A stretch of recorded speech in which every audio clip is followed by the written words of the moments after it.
Hello there, and welcome to Weird Music on the Glumberger channel. It's a strange show, taking odd, strange music releases, discussing them in oddly formatted music reviews of sorts. So in today's episode, we are taking a trip to Canada with a look at one of Montreal's most prolific experimenters in the world of music. So this artist came up all the way back in our very first episode of Weird Music, when we briefly discussed the legendary debut album of Shalabi Effect. So this is an artist who, over the years, I've done my best to follow their work, One of the first sort of experimenters I really got into after I discovered the likes of Constellation Records. But I have to say, their work, especially in music, just truly eludes me at times, especially with the way they just capture the inexplainable, the abstract that just beyond our very reach and understanding. A head scratcher of an experimental musician whose creativity knows no bounds, it feels. I am excited to talk about this one, so today I present Joseph Carey Merrick by Alexandre St-Onge.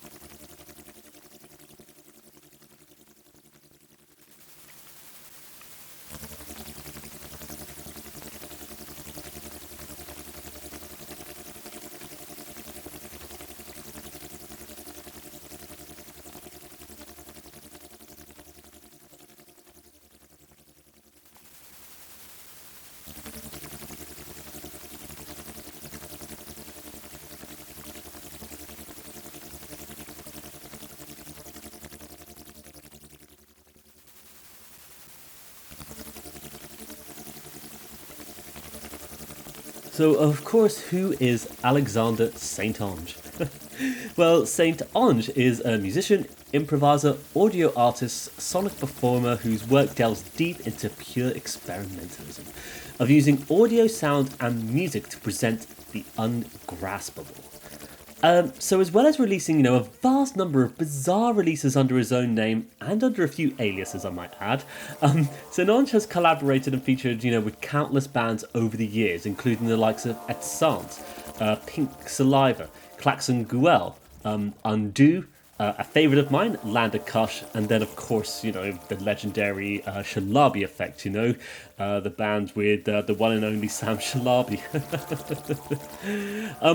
But as well as this, St-Onge also actually founded one of my favourite experimental record labels, the incredibly enigmatic Squint Fucker Press, with none other than Christophe Mignon himself, whom he also plays in the band Undo with. Or act, band, whatever you want to call it.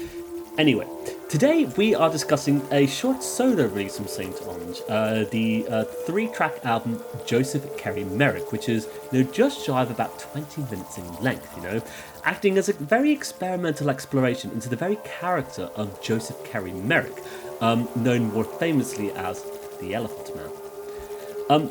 If you'd like to know a bit more about Joseph Carey Merrick, then I would actually recommend watching the brilliant film The Elephant Man by the one and only David Lynch, which stars John Hurt in the titular role and is an absolutely heartbreaking, tragic exploration of Joseph Carey Merrick and the incredibly sad story that happened of his life and existence.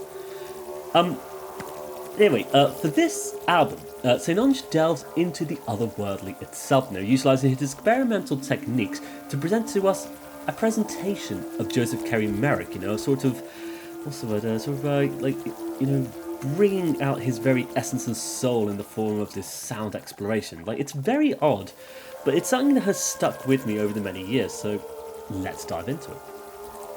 So this short suite of compositions opens up with part 1, an immediate opener of ominous and tense-sounding electronics that flicker like wings in the landscape, buried in static as it pulls out this incredibly faint melody from the very silence itself, setting the scene for the composition to begin.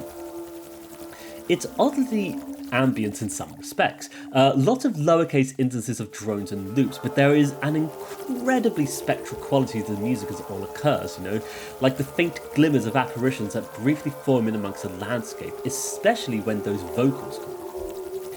it's for me a very tense opener, one that leads nicely the way for new layers to introduce themselves, sounding almost like a version of some sort of guitar playing abstractly across a chord maybe, or just a glide you get though, before the ghostly wails of the titular character appear in the composition fully. But when this all occurs though, we're given such a very sad and melancholy vibe as we start to think of the character of Joseph Carey Merrick and all that happened to him, the tragicness of the abuse he experienced by sadly being deformed as of, the result of his condition. It's incredibly strange, but even with its many abstractions, it feels oddly approachable for a lot of reasons, I find, in some respects. And weirdly enough, it's so much easier to digest than some of St-Onge's other works, especially in his solo works, which at times are sometimes so difficult to even approach. This one, especially this opener, offers such a sad drone of sorts, decorated with abstract layers dominated by those ghostly vocals. It's strange as it feels like perhaps there's a semblance of a traditional structure here of an actual song being formed in some respects, but one that is much more experimental in its sound palette as it all occurs, often like the drones and the warble of electronics and the oddly gent yet tense waves of musicality that fade the composition through the various channels of the headphones essentially. To me, it's a very capturing opener that immediately pulls me into this very anxious, tense and nervous vibe that is expressed by the particulars of the music itself here, Something very strange and uncomfortable, yet clearly desperate to be expressing itself from the very silence itself. So moving to part 2 though, we're given a really different vibe here. Opening up with, what is totally different, or maybe just texturally different, what sounds like a guitar, but it's playing such an abstraction of notes here that's descending downward but before landing on this final note that just vibrates with this really satisfying spectral resonance, it feels. It's very weird though, because it kind of eschews that kind of like drony ambience from the first track, and expresses a much stranger vibe as a result, something that feels worlds apart from the melancholy opener, but yet still ties into the strange, unusual to a presentation that these compositions are all contributing towards. It's odd because it starts to make a bit more sense when you get the glide of those ghostly vocals again, completely caught in effects like being slowed down and expanded with reverb or whatever it is St-Onge is doing here.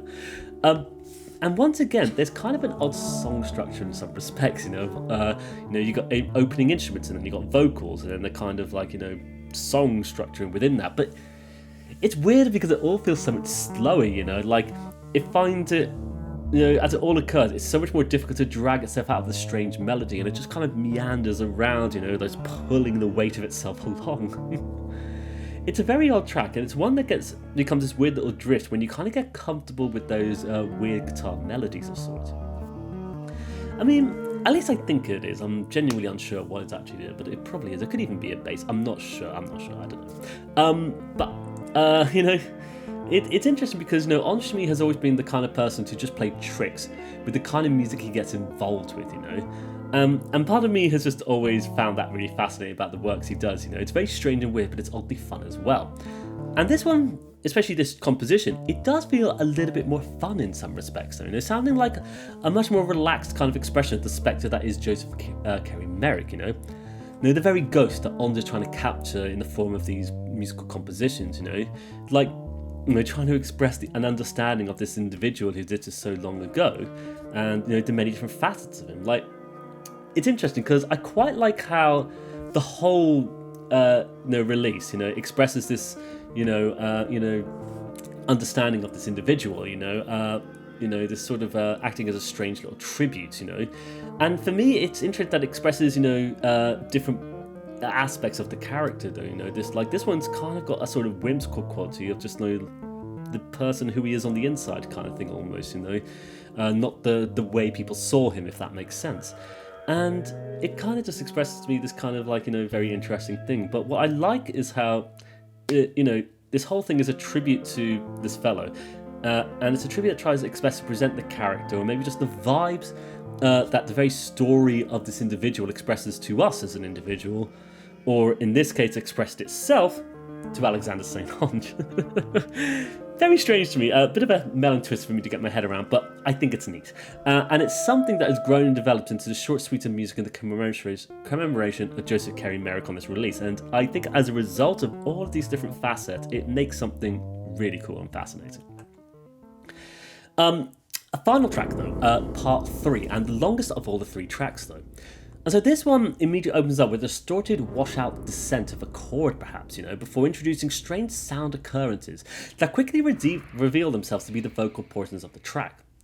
And with how low-end, lo-fi and bizarre the whole instrumental palette sounds here, it feels like a strange expression of monstrous forms again, The expression of that image that people saw Merrick as, of that terrifying monster of some sort. And to me, as a result, it becomes a sobering consideration of that story of Merrick again, but one that feels, as a result of the music, a little bit more scary than the preceding tracks. And it soon seems, though, that Onge is determined to drag this,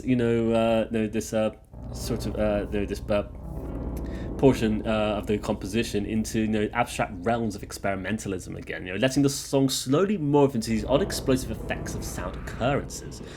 And they occur so arrhythmically, sounding like vague artifices of the very sounds that have occurred on the album thus far, in a weird way, a more minimalist expression of the very notions we've been presented to across the course of this album here.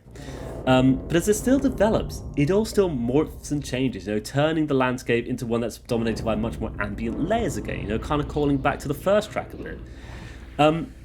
But as a result, you just get these strange spectral visions that are constantly changing before your very eyes almost, becoming more strange and abstract the more it all pushes along.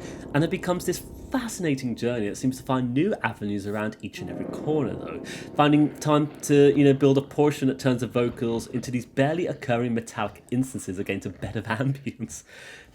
It's one of the strangest sections across any of the compositions, but it becomes so hypnotizing as a result, and such an exploration of experimental notions, using the strangest attempts of experimental techniques to create a sense of musicality from strange vocal phrases that are oddly alien and unhuman-like, which is so weird but so oddly fascinating to me. And so what's actually going on here then? Well, what we do have here is just a short, concise release that utilises a number of different sound sources, from instruments to St-Onge's own voice, twisted and contorted into these monstrous spectres. And it's perhaps best explained by St-Onge, though, who on the Bandcamp liner note tells us a lot more about the core concept for this very album, and tells us the following. Joseph Carey Merrick embodies the idea, already obvious on my previous album, My Animal is Possible, Alienate Recordings, to communicate with monsters and to exercise my monstrousness through sound spectres. Here, the monstrousness means the possibility of a relation with the imperceptible. It is the advent of quite other sense which can be merged with the meaning. Through this suite of electronic pop, songs for voice, bass and computer, I try to get through my voice Joseph Carey Merrick's voice. It is about a right of ownership of by another, similar to a small Ouija board, where my body and my mouth become this famous way to communicate with the spirit. Alexandre St-Onge, Montreal, November 10, 2007. For those who do enjoy, Normand L'Arme, Joe Meek, Robert Ashley, Luke Ferrari, John Jacob Nars, Henry Chopin, Animal Collective, Kaiji Hano, Angelo Baldamenti, Robert Wyatt, Finez, Liberace, David Lynch, and Joseph Carey Merrick. So, I have to say, a bit of an interesting one. I think some of the translation's a bit lost here, into English, but it's also my terrible reading of it anyway, but whatever. But interesting, I think, though, because it really tells us a lot more about what Onge was trying to do here, his fascination of just presenting monsters through audio representation, something that, as he mentioned, he explored on My Animal is Possible, which is an album I do have in my CD collection and have owned for a very long time, but we'll see if we get around to discussing that one. But for now, let's start here. But what I found quite interesting, though, was the list of artists and bands that you might be a fan of, that means you might enjoy this. Like, it's a very eclectic mix that brings together some very interesting names. But it oddly enough makes sense to me on this weird level, these various tendrils in the music world reaching out and covering here, converging here, in the form of this strange little release. Fascinating. And then to say, if you're a fan of Joseph Carey Merrick as well, like, this is a good place to know something you might enjoy as well, which is interesting. He wasn't a musician, but I get what he means. Because this whole thing does act as a very, little interesting tribute. To get back to the album, though, it does truly fascinate me, though. I'm reminded of the fact that so much of the album is built around the concept of Onge using his voice to express the character of Merrick, which in turn presents to us a very abstract sense of his existence, and how Onge is using his voice across these compositions here. I find it just amazing, like how different his voice sounds as a result of Onge's experimentation with this very craft, with the voice coming across in so many different ways, which in turn kind of feels like presenting us very different versions of Merrick's or different aspects of his personality expressed across the various compositions here. Like, some feel so sad, lonely and tragic and empty, while others found monstrous, less approachable, and oddly enough less human as a result.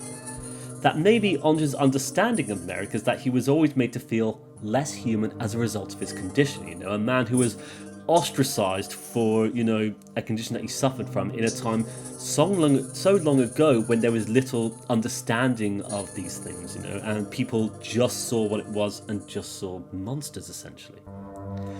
And for me, it's the very thing that makes this whole little release, very tragic to hear, so empty and alone almost. As we just, take part in this strange expression of the loneliness of Merrick's existence, Very weird and unusual. But as mentioned, it's always been a release by Alexandre St-Onge that I remember hearing and really being fascinated by, One that had this very strange melancholy impact when I first heard it so many years ago. Like some of the albums we've been exploring, once again, I remember so little about the particulars of this album itself, when I first heard it, except for that opening track for some reason. But what I do remember back then and still now, that hasn't changed, is just the, tragic existential nature of it all, It might be why it communicated itself to me at that younger age, feeling something by the strange expression of music here, like just really captured something in me, and it's interesting. It still kind of hits hard to this day as well, which is very fascinating. But I think with that, we've essentially covered Joseph Carey Merrick by Alexandre St-Onge. They're glad to introduce the solo album by St-Onge here. I have wanted to introduce some of his work on the show before and thought, well, I feel like we're talking about this one, so maybe this is a good place to start, right? We might discuss some of his other work on Squintfucker, perhaps, maybe even some of Undo at some point. Like, there is a fascinating one under an alias he has that I've got a copy of, but it's very weird. But that's the point, isn't it? But we'll see if I can get around to writing it. For now, though, I think this is an interesting starting point, though, and interesting for me to actually have rediscovered after so many years, An odd little album that's emotionally affecting in many respects, and an experimental release that incorporates, Onge's rather experimental style into presenting his voice as spectral apparitions, whilst also paying homage and tribute to such a fascinating, interesting figure of history. Very weird, very cool. So with that, I would like to thank you for watching today's episode of Weird Music. I wish you all the best, take care, and bye-bye for now. Bye-bye.